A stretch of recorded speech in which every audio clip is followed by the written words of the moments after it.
The empire history forgot him and why it collapsed. Rome was collapsing. Its emperors were dying. Its borders were breaking. Its enemies were watching.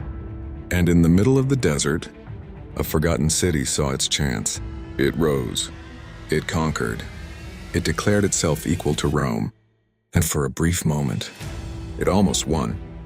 But history doesn't remember the ones who almost succeed. This is the empire history forgot. The desert does not remember.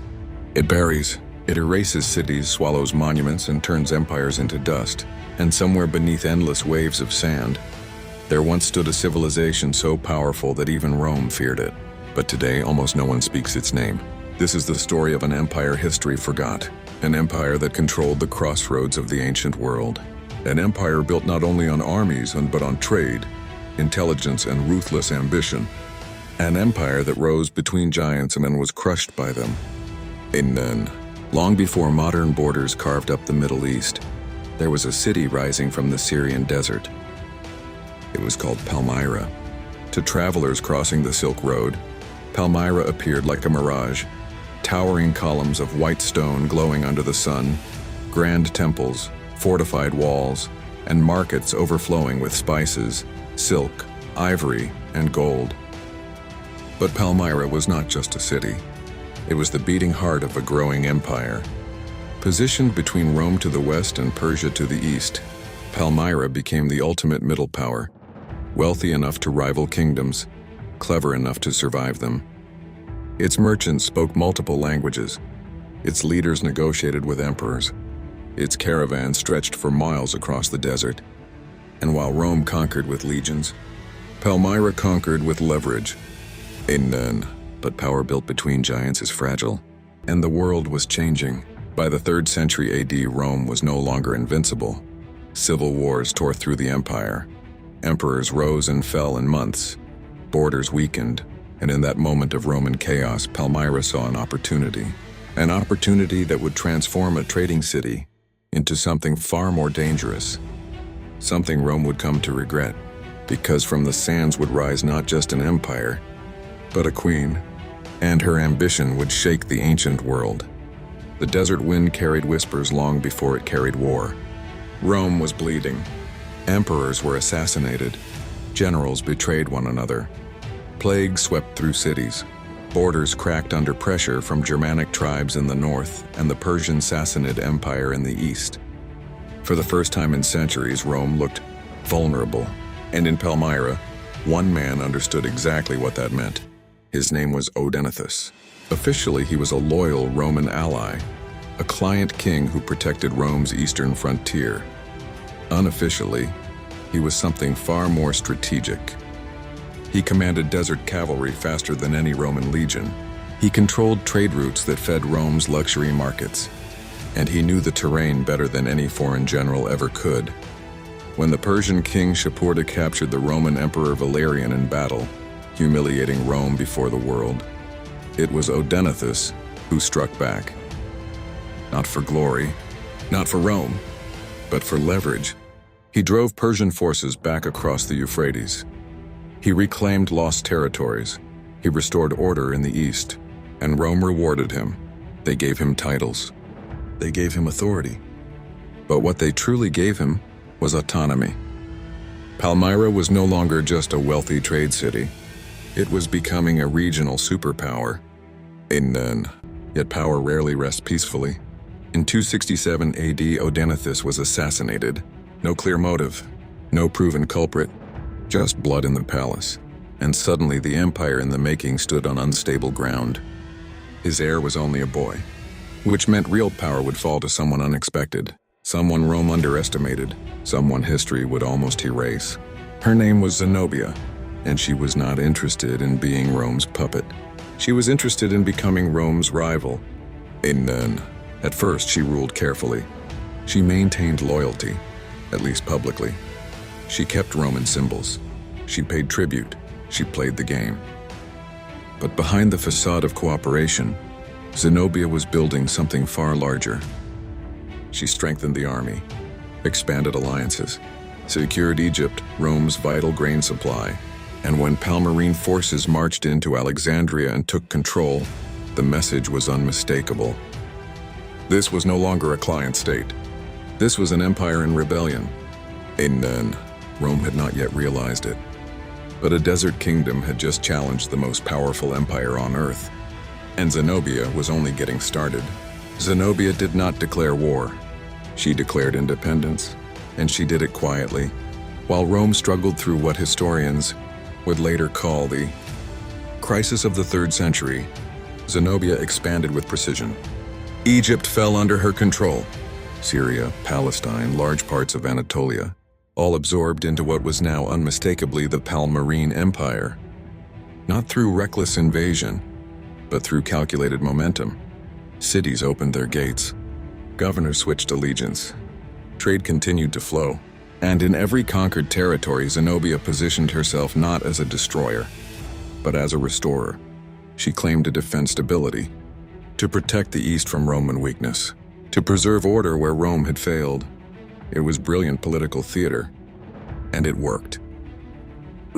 Soon coins were minted bearing her image, not as a servant of Rome, but as Augusta, Empress. Her young son Vabalithos was declared Augustus, titles that belonged only to Roman rulers. This was no longer subtle. It was defiance. Rome finally noticed. In the West, a new emperor had risen from the chaos. A soldier emperor hardened by battlefield survival. His name was Aurelian. Unlike his predecessors, Aurelian was not distracted by internal politics. He understood one simple truth. If Rome lost the East, it would lose everything. Egypt's grain fed the empire. Eastern trade filled its treasury. And if Zenobia's rebellion succeeded, Rome's image of invincibility would shatter completely. Aurelian did not send diplomats. He sent legions. The march east was swift. Roman forces crushed resistance in Anatolia. City after city fell back into imperial hands. Zenobia's generals fought fiercely. But Rome's military machine, once focused, was still devastating. The first decisive clash came near Antioch. Palmyra's cavalry charged with precision, their desert tactics honed by years of mobile warfare. For a moment it seemed they might break the Roman lines. But Aurelian adapted. He feigned retreat, lured the cavalry into exhaustion under the scorching sun, and then counterattacked. Palmyra's forces broke. They regrouped near a mesa, and there, once again, they fell. Zenobia retreated to Palmyra itself, the city that had risen from nothing. The desert jewel, the empire built between giants. Now it stood surrounded by Roman steel. Inside its walls, tension filled the air. Supplies dwindled. Allies hesitated. Hope thinned. Zenobia had gambled against the greatest empire in history, and Rome had answered, but she was not ready to surrender. Not yet. Because empires do not collapse in a single battle. They collapse in moments of decision. And Zenobia was about to make hers. Night fell over Palmyra like a verdict waiting to be spoken. Roman campfires flickered beyond the walls, and thousands of them. A glowing ring tightening around the desert jewel. Inside the city, silence replaced confidence. Merchants who once negotiated with emperors now rationed grain. Soldiers who once rode proudly across the Silk Road now guarded thinning defenses. The grand colonnades that symbolized wealth and ambition stood still beneath the moonlight. Zenobia walked those streets knowing one truth. This was no longer about expansion. It was about survival. She had two choices. Submit to Rome, beg for mercy, preserve the city, surrender her dream. Or escape, regroup, and fight again. Zenobia chose movement. Under cover of darkness, she mounted a swift camel and fled east toward Persia, the one power capable of counterbalancing Rome. If she reached Sassanid territory, the war might continue. If she reached Persia, Palmyra might live. But Rome was watching.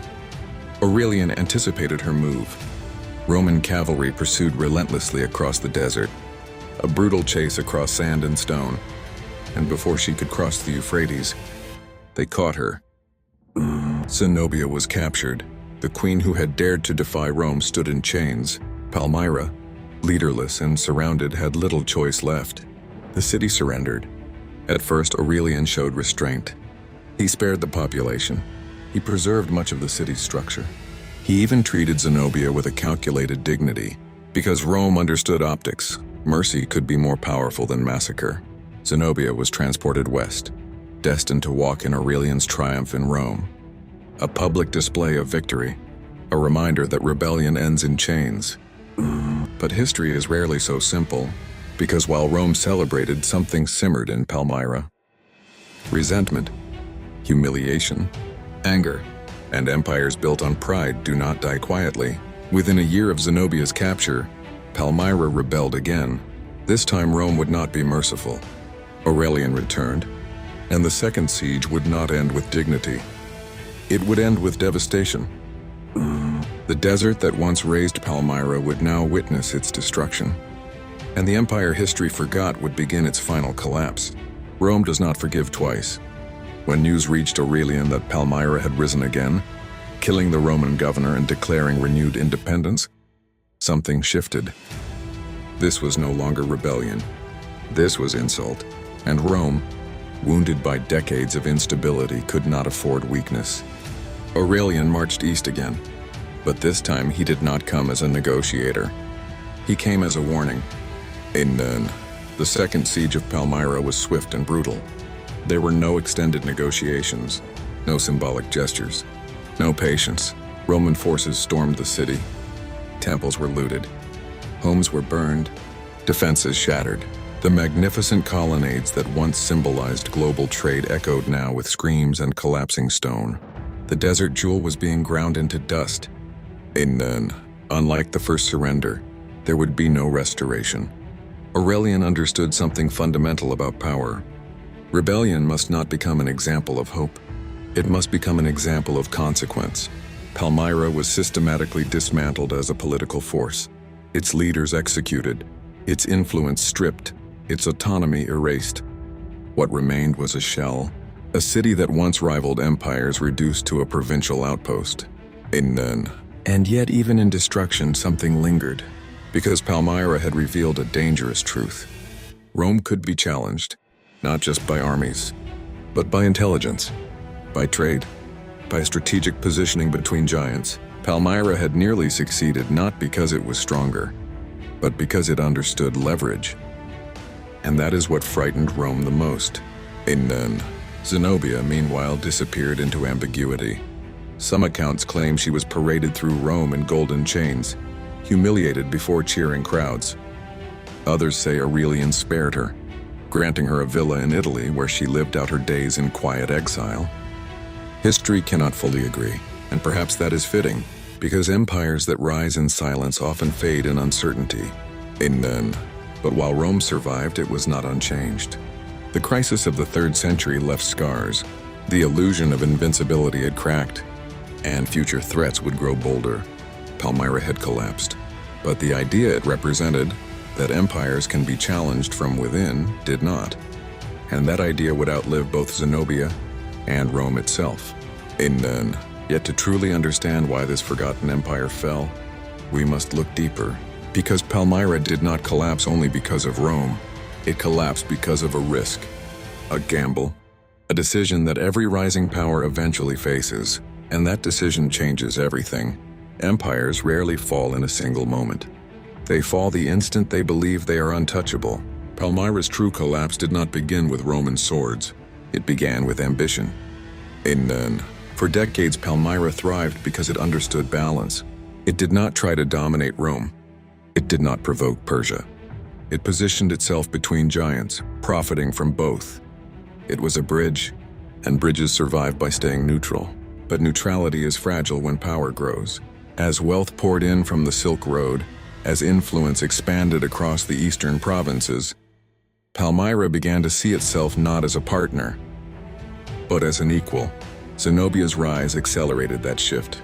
What began as strategic independence slowly transformed into imperial identity. Coins bearing her image were more than symbols. They were declarations. Declaring yourself emperor in a world already ruled by emperors forces confrontation. And Palmyra underestimated one crucial factor. Rome was weak, but Rome was not dead. Aurelian's campaign proved something devastating. When unified, Rome was still a machine. Disciplined, organized, ruthless. Palmyra had built its strength on trade networks and swift cavalry. powerful tools and regional dominance, but it lacked the depth of resources, manpower, and military infrastructure that sustained Rome for centuries. Palmyra could win battles. Rome could wage wars. And wars are won by endurance. And then, there was another weakness. Palmyra's empire expanded rapidly, perhaps too rapidly. Territories taken in Anatolia and Egypt were vast and culturally diverse. Allegiances were thin. Loyalty was often pragmatic, not passionate. When Roman legions advanced, many cities did not fight to the death. They calculated, and calculation favored survival. Palmyra's influence depended on momentum. Once that momentum cracked, the illusion of inevitability vanished. Empires are sustained not just by power, but by belief in their permanence. And that belief began to crumble. And Zenobia's gamble had been bold, brilliant even. But boldness invites scrutiny, and scrutiny invites retaliation. When she moved from guardian of Rome's east to rival of Rome itself, she crossed an invisible line. A line that every rising power eventually approaches. The moment you stop negotiating within the system and attempt to replace it. And Palmyra was strong enough to threaten, but not strong enough to replace. And that distinction sealed its fate. And yet collapse is never purely external, because even as Roman forces marched, something deeper was already unraveling inside Palmyra. A tension between ambition and sustainability, between rapid expansion and structural depth, between vision and capacity, and this internal imbalance would prove just as fatal as Roman steel. Because the greatest threat to any empire is not always its enemy. Sometimes it is the speed of its own rise. Speed creates illusion. When an empire rises quickly, it feels unstoppable. Territories fall into place. Wealth multiplies. Leaders appear visionary, but rapid expansion hides fractures. Palmyra's empire had grown in less than a decade into a force stretching from Egypt to Anatolia. On maps, it looked impressive. On coins, it looked legitimate. But maps do not show strain, and coins do not show doubt. Trade had always been Palmyra's foundation. Its strength lay in caravans, negotiation, diplomacy. Its merchants were fluent in cultures and currencies. Its leaders were masters of leverage. But empire requires something else. Permanent garrisons, administrative networks, tax systems, supply chains that function even in war. Rome had spent centuries perfecting those systems. Palmyra had years, and that difference mattered. As Roman forces advanced, supply lines in newly conquered territories began to thin. Local elites hesitated. Governors who once pledged loyalty to Zenobia now reconsidered. Because loyalty in empire is rarely emotional. It is strategic, and Rome, for all its chaos, still possessed the deeper roots. Palmyra's influence had spread wide. Rome's had grown deep. And when pressure mounted, depth defeated width. There was another problem, perception. Zenobia positioned herself as a protector of stability, a restorer of order, a defender of the East. But as she adopted imperial titles and symbols, the narrative shifted. What once looked like protection began to resemble ambition, and ambition alarms neighbors. Even Persia, the empire Zenobia sought to reach in her final escape, remained cautious. Supporting her fully would risk provoking Rome into a larger conflict. In geopolitics, alliances are rarely romantic. They are conditional, and when Zenobia needed unconditional support, none came. Inside Palmyra, fear began to replace confidence. Merchants worried about blockades. Citizens feared retaliation. Military commanders debated strategy. The empire that once thrived on calculated risk now faced a gamble with no safe exit. And here lies the deeper lesson of forgotten empires. Rising powers must choose carefully when to reveal their true strength. Reveal it too early and you invite suppression. Reveal it too late and you miss your moment. Palmyra revealed itself at precisely the wrong time. Rome was weak enough to provoke, but strong enough to recover. When Aurelian crushed the Second Rebellion and dismantled the city, it was not merely revenge. It was a statement. To every province, to every rival, to every ambitious leader watching, this is what happens when you mistake opportunity for inevitability. And so Palmyra fell, not only because Rome was powerful, but because Palmyra believed the window of opportunity would stay open forever. It did not. Yet even in collapse, the story is not finished. Because forgotten empires leave behind something more durable than walls. They leave warnings, and Palmyra's warning echoes far beyond the desert. After the fires faded, silence returned to the desert. Columns still stood, broken but defiant. Temples remained unhallowed but majestic. The wind moved through empty streets that once carried the noise of caravans and ambition. Palmyra was no longer an empire. It was a memory. Rome believed it had erased the threat. The rebellion was crushed. The queen was gone. The city was reduced. But destruction does not erase ideas. It preserves them, because stories of defiance travel faster than caravans ever could. Across the eastern provinces, leaders watched what had happened. They learned two things. Rome could be challenged, and Rome would respond without mercy. Both lessons would shape the centuries that followed. Yet Palmyra's collapse carried a deeper irony. Rome survived the rebellion, but it did not survive forever. Within 2 centuries, the Western Roman Empire would fall. Internal decay, economic instability, military overstretch. The very pressures that Palmyra once exploited would eventually consume Rome itself. The difference? Rome had scale. Palmyra had speed, and scale buys time. In many ways, Palmyra was ahead of its era. It understood globalization before the term existed. It thrived on international trade networks. It balanced cultures, languages, and political systems. It was not built on conquest alone. It was built on connectivity. And perhaps that is why it was so dangerous, because empires built on trade do not require endless war to survive. They require stability, and stability threatens those who rule through dominance. Zenobia's dream was not merely territorial. It was structural. An Eastern power independent of Rome. A hybrid empire blending Roman administration with Eastern identity. It was bold, possibly even sustainable under different timing. But timing is the invisible ruler of history, and Palmyra's timing betrayed it.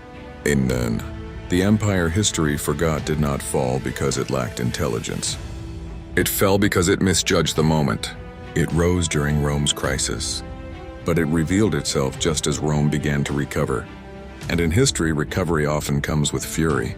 Today, the ruins of Palmyra stand as silent witnesses, weathered columns against endless sky. Proof that power, no matter how dazzling, is temporary. But ideas endure. And the idea Palmyra represented, that even giants can be challenged from the margins, still echoes in every rising power that dares to test the system. Yet one question remains. If Palmyra had chosen patience over confrontation, would history remember it differently? Or would it have faded anyway, quietly, peacefully forgotten without fire?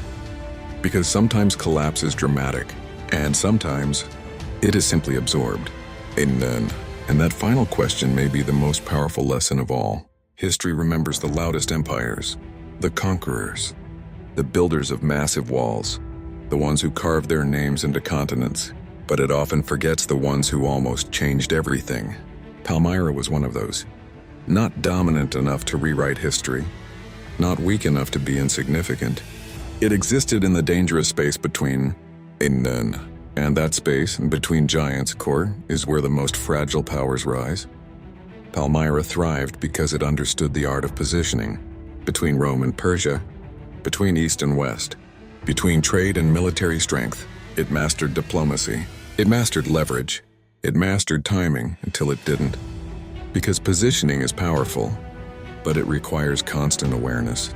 The moment you mistake leverage for dominance, you shift from negotiator to threat, and threats are eliminated. Zenobia understood politics, culture, and symbolism, but she faced an impossible equation. If she remained loyal, Palmyra would forever be secondary. If she declared independence, Rome would retaliate. There was no path without risk, and every empire at some point must choose safety and/or sovereignty. Palmyra chose sovereignty and paid for it. Yet its collapse was not meaningless. Because in challenging Rome during one of its weakest periods, Palmyra exposed the vulnerability of centralized power. It proved that even the mightiest empire could fracture, and that fracture would echo through Roman reforms, military restructuring, and the eventual division of the empire itself. In trying to destroy Palmyra, Rome was forced to confront its own fragility, and that confrontation changed it. But the desert is patient. Long after Rome's Western Empire fell in 476 AD, long after emperors vanished and borders shifted, Palmyra's ruins remained, silent columns under endless sky. Empires come and go, stone remains. And perhaps that is why this story matters. Because forgotten empires are not failures. They are warnings.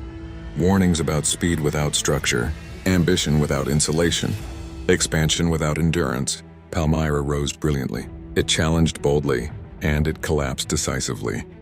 But in its collapse, it revealed something timeless. Power is never permanent.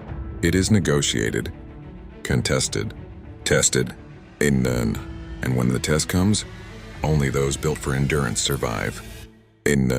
One final page remains, because every empire leaves behind one last lesson, and Palmyra's final lesson is not about Rome.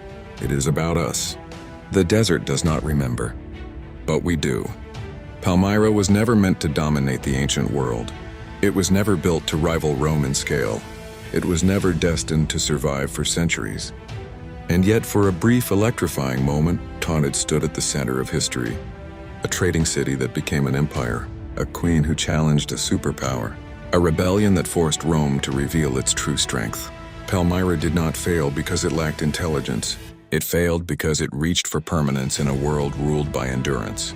There is a pattern that repeats across history. A rising power sees weakness in a giant. It expands. It accelerates. It believes momentum equals inevitability. But giants, even wounded ones, do not fall easily. They bend. They adapt. They retaliate. And the challenger must be ready not only to strike, but to withstand the response. Palmyra was ready to strike. It was not ready to endure. Zenobia's ambition was not reckless. It was calculated. But calculation depends on timing. And timing depends on forces beyond any ruler's control. Rome recovered faster than expected. Allies hesitated. Momentum slowed. And once the illusion of unstoppable rise cracked, the empire built on speed collapsed under pressure. Today, the ruins of Palmyra stand as silent architecture of a forgotten dream. Columns rise from the sand like frozen ambition. Stone streets whisper of caravans and cavalry. The desert wind moves through what was once a capital of power. It is beautiful. It is tragic. It is instructive. Because Palmyra's story is not ancient, it is universal. Every rising nation, every expanding corporation, every leader who challenges an established order faces the same question. Are you strong enough to rise, or strong enough to survive the retaliation? History forgot Palmyra not because it was insignificant, but because it almost succeeded. And almost does not build monuments in textbooks. It builds warnings in stone. The empire history forgot collapsed under Roman steel, but its lesson remains unburied. Power gained quickly must be protected patiently. Momentum must be supported by structure. Ambition must be matched by endurance. Otherwise, the desert waits, and the desert always wins. This was Untold World, Stories of Power, where forgotten empires still speak.